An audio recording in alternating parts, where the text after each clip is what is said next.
जय हिंद। तो समझते हैं साल 2024 के शुरुआत में एनआईएस डीएलएड को लेकर उड़ीसा कटक गवर्नमेंट की तरफ से या उड़ीसा सरकार की तरफ से एक महत्वपूर्ण ऑर्डर जारी किया गया है, जिसका विश्लेषण मैं आप लोगों के साथ इस छोटी सी वीडियो के माध्यम से ऑफिशियल जजमेंट के आधार पर करने वाला हूं।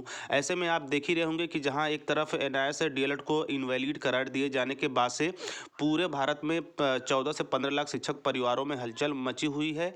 ऐसे में नए यदि ठोस कदम की बात की जाए तो सुप्रीम कोर्ट में फिर से याचिका के साथ साथ उत्तर प्रदेश में द गजट ऑफ इंडिया के ऊपर भी केस किया गया है। तो इसके वरन या इसकी एक साइड अलग तरफ देखा जाए तो जो है उड़ीसा राज्य की तरफ से जो मेन ऑर्डर आया है उसके संबंध में एनआईएस डीएलएड को लेकर क्या और क्या क्या स्थितियां उसमें मेंशन की गई हैं।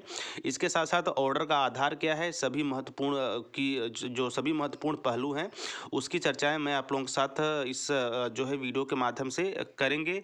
और मैं आशा करता हूं कि आप वीडियो के अंत तक बने रहिएगा ताकि जजमेंट का एक भी पहलू आपसे अछूता न रहे और हर एक बातों को आप अच्छे वे में समझ पाएँ। तो चलिए विश्लेषण करते हैं जो है कि ऑर्डर का। यहाँ से कई सारी चीज़ें स्पष्ट होंगी। तो सबसे पहले यहाँ पे आप देख सकते हैं in the high court of Orissa at Cuttack, यानी कि जो उड़ीसा कटक हाई कोर्ट की तरफ से यह ऑर्डर पारित किया गया है।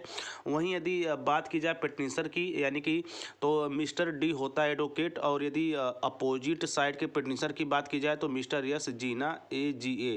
वहीं यदि ऑर्डर के डेट की बात की जाए तो यहाँ पे आप देख सकते हैं कोरम के अंतर्गत जस्टिस बिरजा प्रशांत प्रजापति, यानी कि जस्टिस बिरजा प्रसाद सतपति की खंडपीठ ने ऑर्डर 25/1/2024 यानी कि 25 जनवरी 2024 को दिया है। इसके साथ साथ यदि इस ऑर्डर की बात की जाए या इसकी सुनवाई की बात की जाए तो यहाँ पे बिंदु नंबर पे 1 पे देख सकते हैं इसे वर्चुअल और फिजिकल मोड से इस मैटर को सुना गया था हाइब्रिड अरेंजमेंट के अंतर्गत। वहीं यदि मुख्य इसकी चीज़ों से इसकी मुख्य चीज़ों की जो है मैं आप लोगों के साथ चर्चा करता हूं और आगे चलकर अभी इसका हिंदी वर्जन भी आप लोग के समक्ष होगा, जहां से और सारी चीज़ें सहज रूप से क्लियर हो जाएंगी। तो देखिए यहाँ पे यदि नोटिस पार्टी के यानी कि नोटिस अपोजिट साइड पार्टी की बात की जाए तो उन्हें स्पीड पोस्ट के माध्यम से रिक्वायरमेंट्स के संबंध में सारी चीज़ें 29/1/2024 तक जो है कि फील्ड करनी है, यानी कि लास्ट डेट दिया गया है। यानी इसको हम इस वे में भी समझ सकते हैं कि जो भी ऑर्डर पारित हुआ है, अन्य जो अपोजिट पार्टी होती है, यदि आप इसके संबंध में और कुछ साक्ष्य देना चाहते हैं तो आपको 29/1/2024 तक फील्ड करना होगा या देना होगा। हम इसको इस आधार पर भी समझ सकते हैं।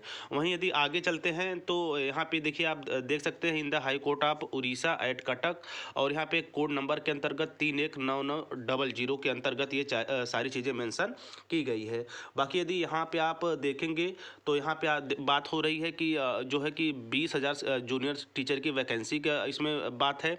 इसके साथ साथ यहाँ पे सबसे प्रमुख एक बात और है कि यहाँ पे जो है कि हाई कोर्ट जो है कि कटक के द्वारा उड़ीसा के द्वारा एनआईएस डीएलएड 17-19 सेशन का जिक्र है। इसके साथ साथ इन्हें ऑलरेडी जो है एक्सपीरियंस माना जा रहा है, प्रूव्ड माना जा रहा है। इसके साथ साथ इन्होंने जो प्राइवेट जो है कि प्राइवेट तौर पे यानी कि स्कूलों में होते हुए भी जो है टीचिंग या अपने डिग्री को कंप्लीट किया है, इसको जो है कि अच्छा माना जा रहा है कटक हाई कोर्ट की तरफ से, क्योंकि आपको अनुभवी और योग्य जो है कि इन सर्विस टीचर होते हुए आपने जो किया है वो मामला इसमें मेंशन किया गया है, यानी कि आपको योग्य और अनुभवी माना गया है। यह हाई कोर्ट की तरफ से एक अच्छी बिंदु है। इसी क्रम में यदि बात की जाए 10/9/2023 की जो 20,000 की जूनियर टीचर वैकेंसी है, उसी के आधार पर ये ऑर्डर जारी किया गया है। इसके साथ साथ यदि आगे चलें तो देखिए यहाँ पर जो है कि यहाँ पर भी आप देख सकते हैं कि अन्य जो पार्टी है जैसे यूनियन ऑफ इंडिया के साथ साथ यहाँ पे एनसीटी एवं यहाँ पे देख सकते हैं कि chairman national institute of open schooling NIS institute area sector 62 Noida Gautam Buddh Nagar Uttar Pradesh, जहाँ की एनआईएस की जो मेन ऑफिस है, मेन ब्रांच है। वहीं पे यहाँ पे आप देख सकते हैं डिस्क्रिप्शन ऑफ डॉक्यूमेंट की बात की जाए तो यहाँ पे डॉक्यूमेंट भी जो है लगाया गया है। बाकी यहाँ पे आप देख सकते हैं जो दो सबसे महत्वपूर्ण इस भर्ती के संबंध में ऑर्डर जो लगाया गया है 28/11/2023 और 11/8/2023, इसके भी विषय में संपूर्ण विश्लेषण करेंगे। तो यहीं पे यदि हिंदी वर्जन में देखा जाए तो देखिए यह मामला hybrid arrangement virtual physical mode के माध्यम से उठाया गया है। ये इसके पक्षकार की बात की जाए तो पिटिशनर और अपोजिट साइड पिटीशन कौन है वो आप लोगों के साथ चर्चाएं हो चुकी हैं। और यदि 5 अतिरिक्त याचिका या प्रतियां विद्वान की बात की जाए जो कि राज्य वकील को दी जाएगी, जिन्होंने 29/1/2024 तक विपक्षी पार्टी संख्या 1, 2, 3, 7 और 8 की ओर से नोटिस स्वीकार किया है, यानी कि जो अपोजिट साइड के पिटीशन थे उनके लिए। बाकी विपक्षी को नोटिस पार्टी संख्या 4, 5, 6 स्पीड पोस्ट के माध्यम से आवश्यक शर्तों के साथ जो है कि 29/1/2024 तक दाखिल की जाएगी, जिसका भी जिक्र हो चुका है। और इस मामले की बात की जाए तो इस मामले को मार्च 2024 के तीसरे सप्ताह में सूचीबद्ध करें। इसी के साथ साथ प्रति शपथ पत्र यदि हो कोई इस बीच भी दाखिल किया जाए। और जो यह ऑर्डर जारी किया गया है यह बिरजा प्रशांत सतपति न्यायाधीश के खंडपीठ के द्वारा जारी किया गया है 25/1/2024। इसे हम ऑर्डर समझेंगे न कि जजमेंट। मैं क्लियर कर देना चाहता हूं कि यह एक ऑर्डर है, जजमेंट नहीं है। बाकी यदि अन्य विकल्पों की बात की जाए, इसका मेन मुद्दा क्या है तो यहाँ पे आप देख सकते हैं संकल्प संख्या 20336 SMI दिनांक को सुधार न करने के लिए उड़ीसा राज्य के अस्वीकृति आदेश दिनांक 4/1/2024 को चुनौती देने के लिए एक आवेदन दिया गया था। यानी कि इसी क्रम में 22/8/2023 एवं पत्र क्रमांक 21742 SME दिनांक NIS डीलर को समाहित करने के लिए 20,000 जूनियर शिक्षक पदों की नोटिस संख्या 10/5/7/6/2023, 10/9/2023 के साथ 8/9/2023, 17/19 सत्र सेवा में उत्तीर्ण पहले से ही सिद्ध अच्छी तरह से अनुभवी योग्य और प्रशिक्षित निजी और परिधि विकास योजना PDS स्कूल शिक्षक इन अनुभवी फ्रेशर्स से पहले याचिकाकर्ताओं के रूप में। ये हो गया मामला। तो इस तरह मामले को हम पूरे समझ सकते हैं कि NIS DLED को 20,000 की जो जूनियर शिक्षक भर्ती उड़ीसा में थी उसके विज्ञापन के साथ NIS DLED को योग्य अनुभवी सिद्ध के साथ साथ उत्तीर्ण मानते हुए समाहित होने की बात की गई है। इसी के साथ साथ देखिए यहाँ पे यदि जो है कि उड़ीसा राज्य की शिक्षा विभाग की बात की जाए तो उड़ीसा राज्य अपने आयुक्त सह सचिव स्कूल और जन शिक्षा विभाग सचिवालय भवन भुवनेश्वर जिला खुर्दा के माध्यम से प्रतिनिधित्व करता है। बाकी यहाँ पे देखिए राज्य शैक्षिक NCT को बताया गया है नई दिल्ली प्रतिनिधित्वकर्ता के अंतर्गत। इसके साथ साथ यहाँ पे एड्रेस वगैरह जिन्हें आप पार्टी के रूप में भी समझ सकते हैं बनाया गया है। बाकी और यहाँ पे आप देख सकते हैं अंजलि जेना बनाम अन्य याचिकाकर्ता या विपक्षी दल के रूप में। यहाँ पे जो महत्वपूर्ण जो है आर्डर में संलग्न की गई कॉपियाँ हैं, या हम यूँ कह सकते हैं कि विपक्षी पार्टी के द्वारा जो NIS DLED के संबंध में महत्वपूर्ण प्रतियां लगाई गई हैं उसके भी संबंध में यहाँ कई सारी चीज़ें हैं। लेकिन सबसे महत्वपूर्ण यदि देखा जाए तो यहाँ पे 2 जजमेंट को भी इसमें ऐड किया गया है।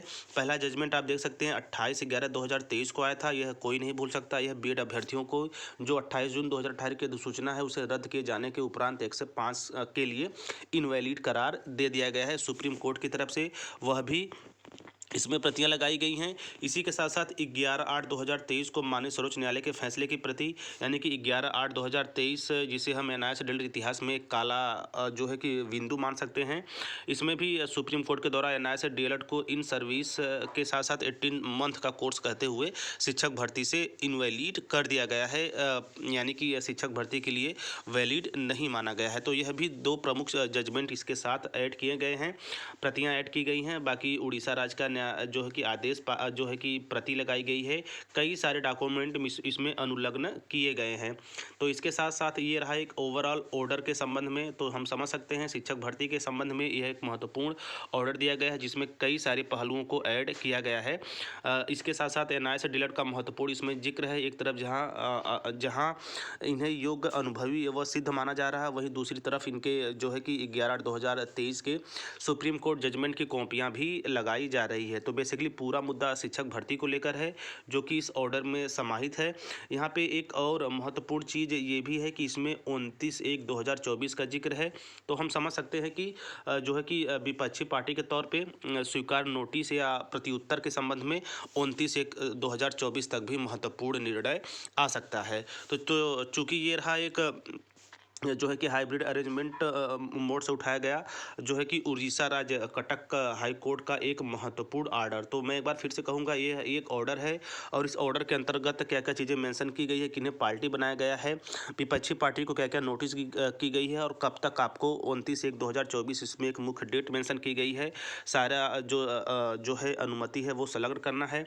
इसी के साथ साथ अन्य जो जजमेंट है, चाहे वो उड़ीसा राज्य सरकार की हो या फिर एनसीटी की तरफ से हो, सुप्रीम कोर्ट की तरफ से हो, सभी इसमें जो है कि संलग्न किए गए हैं। बाकी ये रहा एक अपोजिट पार्टी की तरफ से व पिटिशनर की तरफ से महत्वपूर्ण जो है कि ऑर्डर, जो कि उड़ीसा राज्य के कटक हाई कोर्ट के द्वारा दिया गया था, जो मैंने आप लोगों के साथ कम समय में विश्लेषण किया।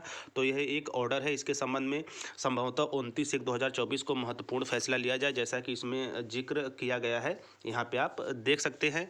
तो 25/1/2024 के लिए एक प्रमुख ऑर्डर, जिसमें एनआईए से डिलीट का जिक्र आपने कई बार देखा, चाहे सेशन की बात की जाए, पार्टी या फिर उनके सुप्रीम कोर्ट जजमेंट की बात की जाए, हर एक जगह पे लगाया गया है। मामला क्या है? जूनियर शिक्षक भर्ती 20,000 पदों के अस्वीकृत किए जाने के जो है कि उड़ीसा सरकार का जो मत है उसके संबंध में है। बाकी और भी किसी तरह कन्फ्यूजन है, मैंने तो पूरा प्रयास किया कि ऑफिशियल लेटर के माध्यम से हिंदी वर्जन से भी आप लोगों तक जानकारियाँ पहुँचाई जाए, और मैं पूरा आशा करता हूँ कि आप चीज़ों को भली भांत समझे भी होंगे। बाकी किसी तरह कन्फ्यूजन हो तो आप कमेंट बॉक्स करिएगा, और इस लेटर को टीचर प्लैनिंग पॉइंट के टेलीग्राम ग्रुप से आप ज्वाइन कर सकते हैं, तो डाउनलोड कर सकते हैं, तो उसको भी आप ज्वाइन कर लीजिए। सब मिलाकर जानकारियों का जो ऑथेंटिक स्रोत हो, आप उससे जुड़े रहिए, ताकि आपको अपने एनआईए रिलेटेड कोर्स के संबंध में हर एक, चाहे वो ऑर्डर हो, जजमेंट हो, किस तरह का कोई भी नोटिफिकेशन या फिर एक्शंस लिए जा रहे हो, कोर्ट केस हो, याचिका हो, एनसीटी गजट हो, हर एक पहलू की जानकारियों से आप जुड़े रहें और आपको ऑथेंटिक जानकारियाँ हों, जिसे देखने समझने के बाद आपके मन में किसी तरह कोई शंका न हो, और अब आप मजबूती के साथ जो है खड़े रहें, और आप खड़े भी हैं। बाकी इसी क्रम में जो भी नई जानकारियाँ जुड़ती जाएंगी, मैं आप लोगों को लगातार टीचर प्लानिंग पॉइंट चैनल के माध्यम से जोड़ता जाऊंगा। तो मिलते हैं नेक्स्ट वीडियो नेक्स्ट इन्फॉर्मेशन के साथ, तब तक स्वस्थ व्यस्त और मस्त रहिए। जय हिंद, वंदे मातरम।